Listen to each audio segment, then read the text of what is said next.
A inflação é o aumento no valor dos preços de serviços e bens presentes no mercado. É calculada pelos índices de preços, geralmente chamados de índices de inflação.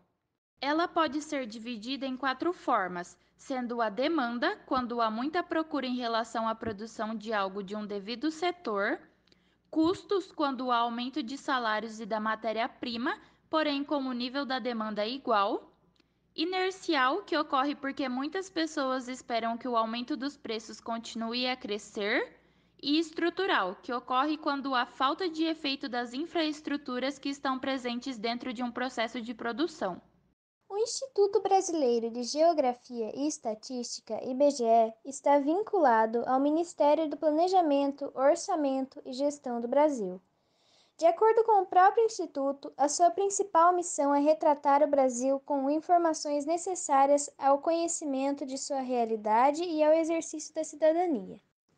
O IBGE coleta informações dos mais variados tipos, como as estatísticas sobre geração de empregos, produção agropecuária e industrial, quantidade de moradores do país, informações ambientais, de renda e de escolaridade, entre outros inúmeros dados, sendo capaz de orientar órgãos governamentais e privados e também a sociedade civil, no sentido de organizar e direcionar suas ações.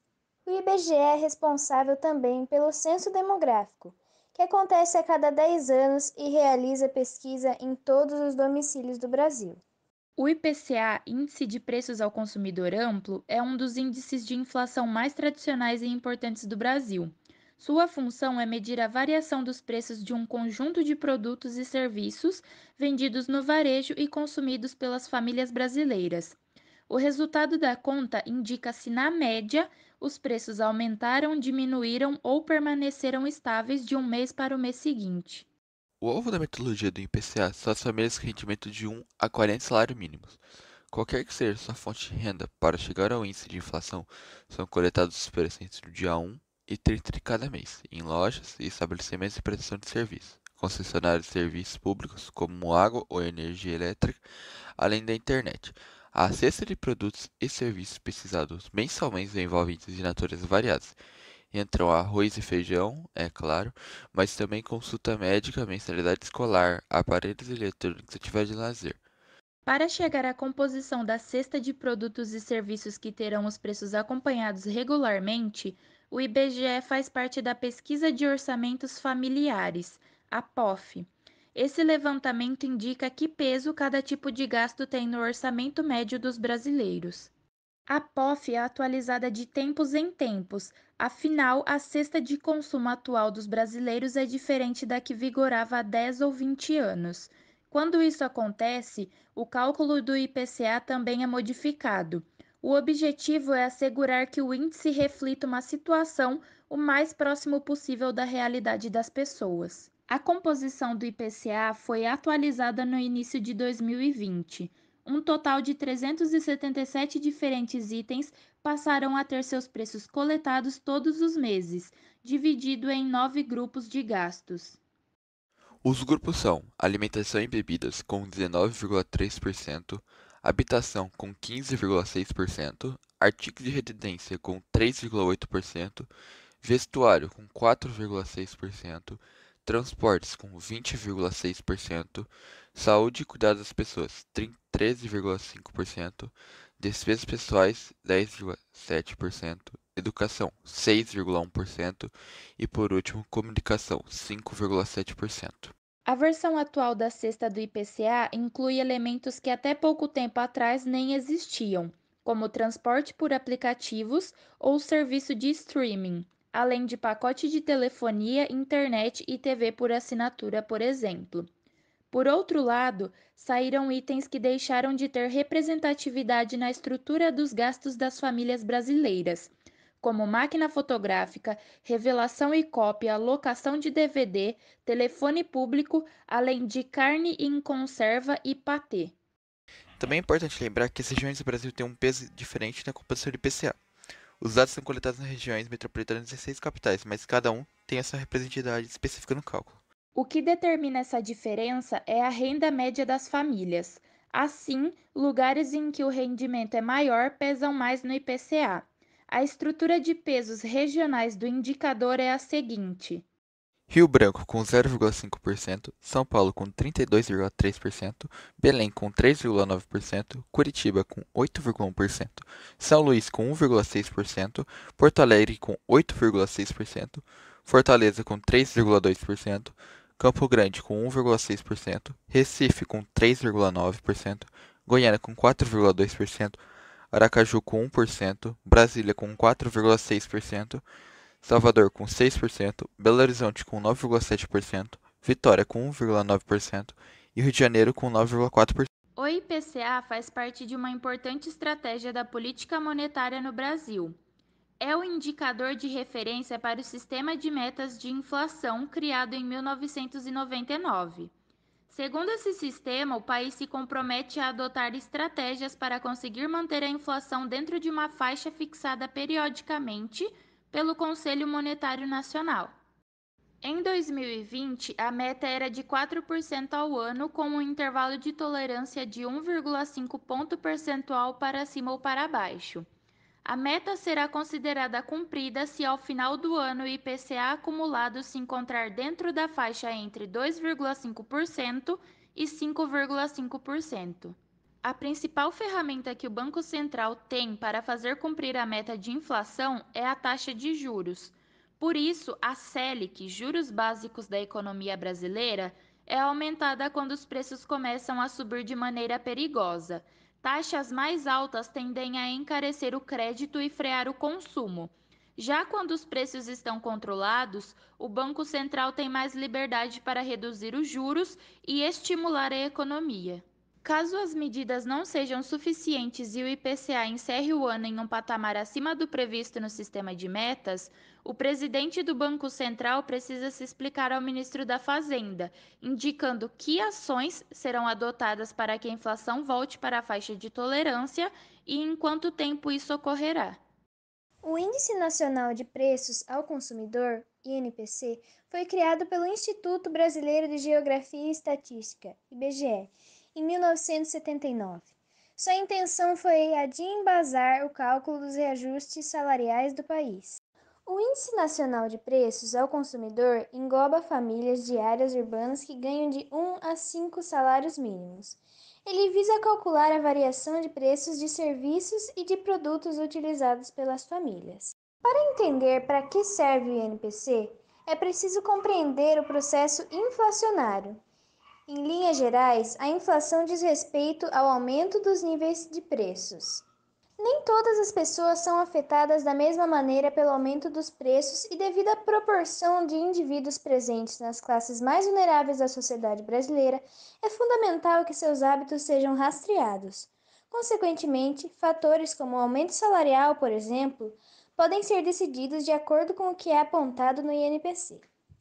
É pesquisado o consumo de famílias na faixa de 1 a 5 salários mínimos.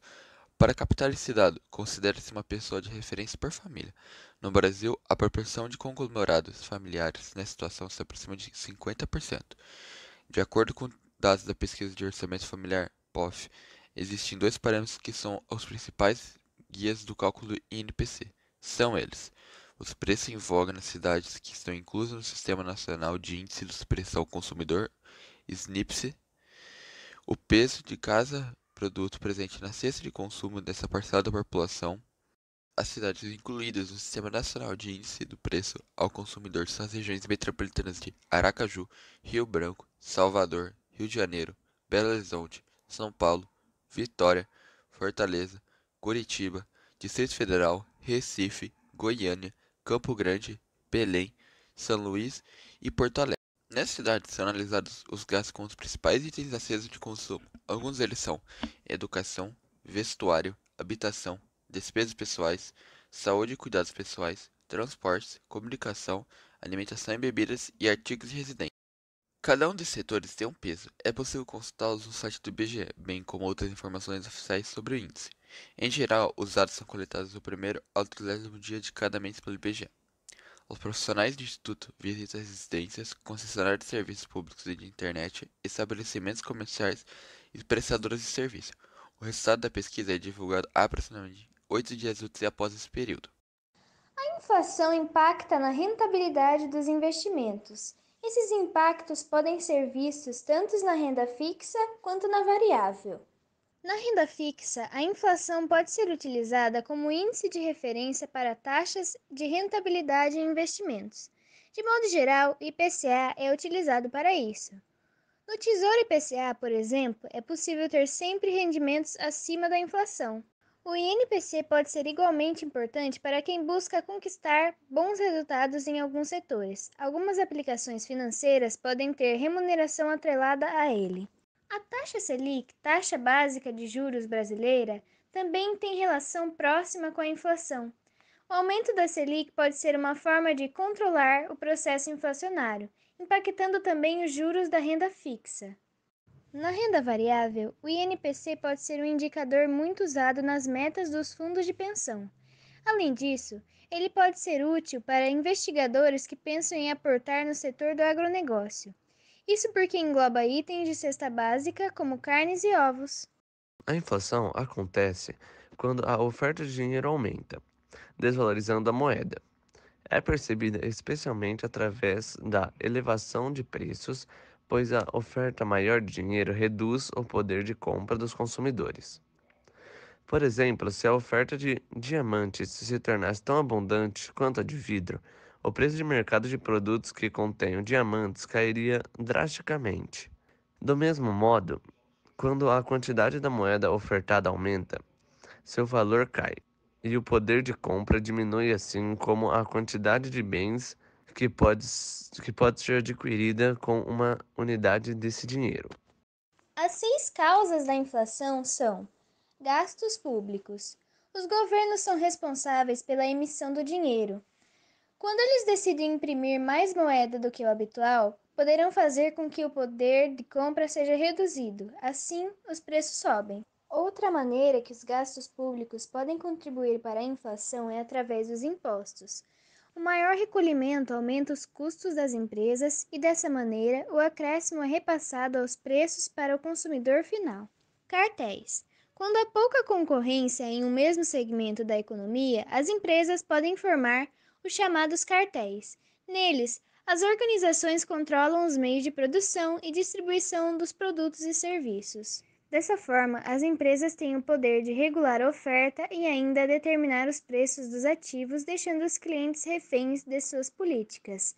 Apesar de ser uma prática combatida pela legislação brasileira, esse tipo de acordo ainda pode acontecer não explicitamente, afetando diretamente a inflação. Indexação. Preços indexados são atrelados a índices, ou seja, o valor da etiqueta de um item está diretamente relacionado a outro valor ou alíquota.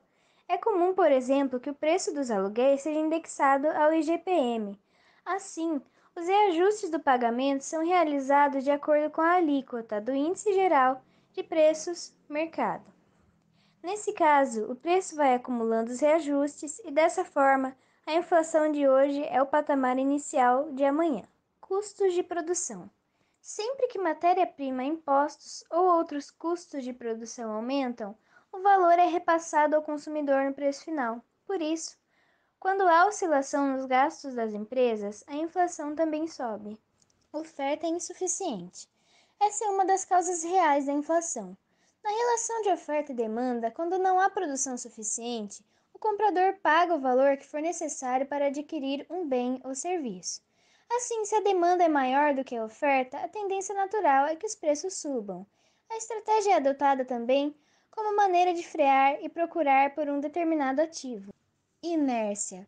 O sexto motivo que leva ao aumento generalizado dos preços é a inércia, isto é, estagnação de políticas que fazem com que os valores continuem subindo. Por exemplo, um grupo de empresários acredita que haverá alta na inflação nos próximos meses. Por antecipação, eles sobem o valor da venda dos seus produtos. Como consequência, realmente haverá inflação, já que o empresariado apostou na elevação dos preços, mesmo que não houvesse outro motivo para isso. Em um país com inflação de 10% ao mês, um trabalhador compra 5 quilos de arroz num mês e paga R$ 10. No mês seguinte, para comprar a mesma quantidade de arroz, ele necessitará de R$ 11. Como o salário deste trabalhador não é reajustado mensalmente, o poder de compra vai diminuindo. Após um ano, o salário deste trabalhador perdeu 120% do valor de compra. Com isso, podemos observar que a inflação é muito ruim para a economia de um país. Quem geralmente perde mais são os trabalhadores mais pobres que não conseguem investir o dinheiro em aplicações que lhe garantam a correção inflacionária. Existem 5 principais impactos com o aumento da inflação. Número 1. Incerteza econômica no mercado. Com as mudanças constantes nos preços, existe uma incerteza em investimento, produção e compra. Número 2. Desvalorização da moeda. A consequência do pouco investimento internacional impacta em uma desvalorização da moeda, isso é, se eleva a exportação e a uma queda de importações, redução de investimentos por parte das empresas. A inflação alta gera medo pelos custos e a demanda de compra. Número 3. Queda de investimentos internacionais. Quanto maior a inflação, mais elevado é o receio por parte dos investidores internacionais em apostar nesse país. Isso porque uma inflação muito elevada é uma sinalização de que há uma fragilidade econômica ali. Número 4. Alta dos preços dos produtos e serviços. O consumidor vai perceber nas prateleiras a variação no preço dos produtos assim que a inflação aumentar. Número 5. Redução do poder de compra da população. Se o índice cresce mais do que o aumento do salário, é comum que as pessoas tenham menos dinheiro para gastar. Como está inserida em nossa sociedade? A inflação está totalmente inserida em nossa sociedade, interferindo em qualquer ação na qual envolve dinheiro, até mesmo a mais simples compra, como compras em mercados ou até um financiamento de uma casa. Ela tem uma relação com a quantidade de dinheiro que circula na economia em determinado momento, com o aumento do acesso ao crédito, gastos do governo e crescimento desordenado dos meios de pagamento. Em qualquer lugar do mundo, segundo o economista Newton Ferreira, formado na Universidade de Brasília, UNB, os governos determinam qual é o melhor índice de inflação, que acaba sendo um termômetro para a demanda de bens e serviços. Quando a inflação é superior ao aumento de salários, por exemplo, há perda de poder de compra da população assalariada. Quando o contrário acontece, com mais dinheiro no bolso, as pessoas demandam mais bens e serviços e sobrecarregam a economia. Como combater? A política de juros é a principal forma para combater a inflação, já que é por meio dela que o custo do dinheiro vai aumentar e que, consequentemente, tudo vai se tornar mais caro.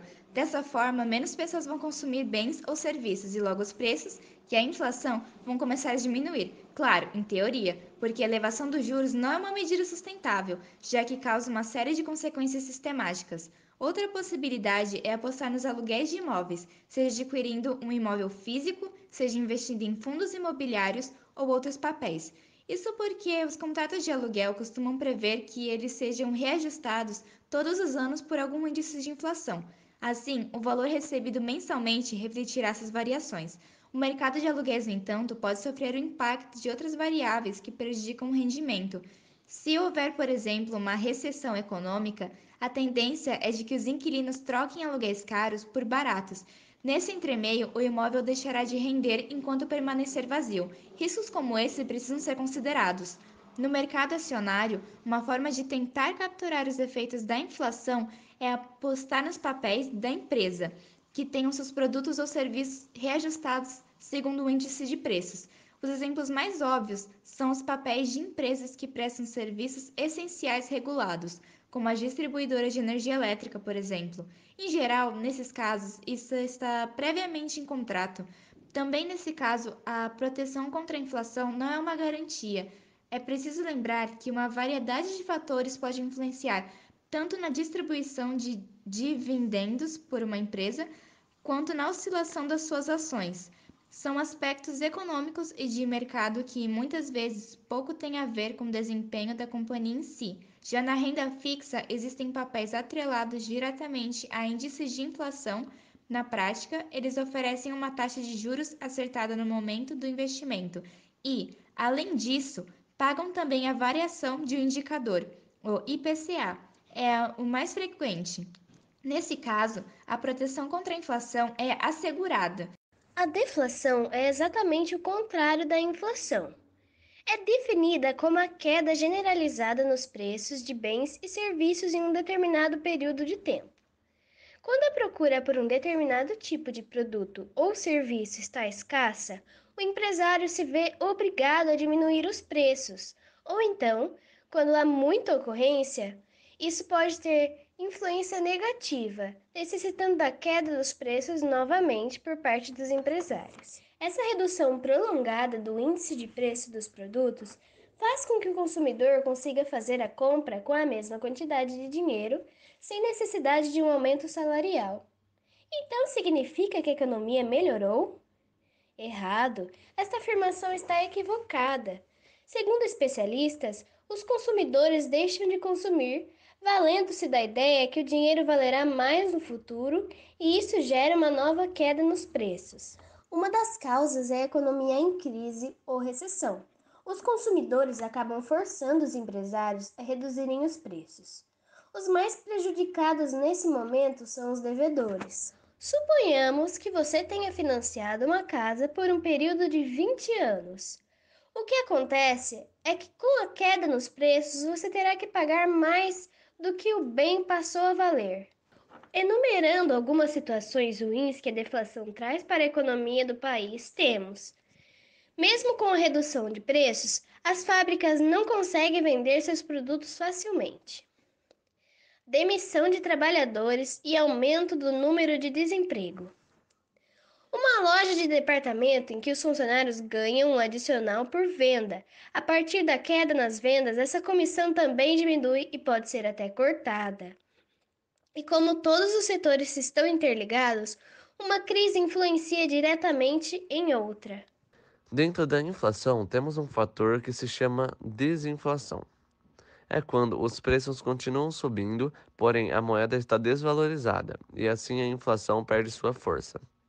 Então, a grande diferença entre inflação e deflação está no aumento ou queda dos preços, porque ambos são prejudiciais para a economia, caso não sejam bem administrados.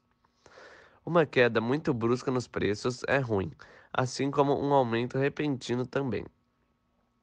Uma espiral deflacionária pode levar a economia ao fundo do poço, assim como aconteceu em escala mundial no ano de 1930, a chamada a Grande Depressão, considerada o pior e o mais longo período de recessão econômica do sistema capitalista no século XX.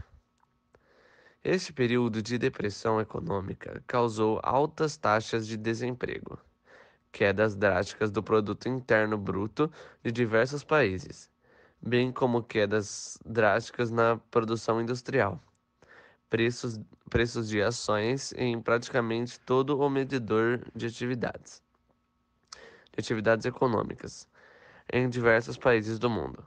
Logo, a ideia para manter uma economia estável é manter mais dinheiro em circulação do que parado.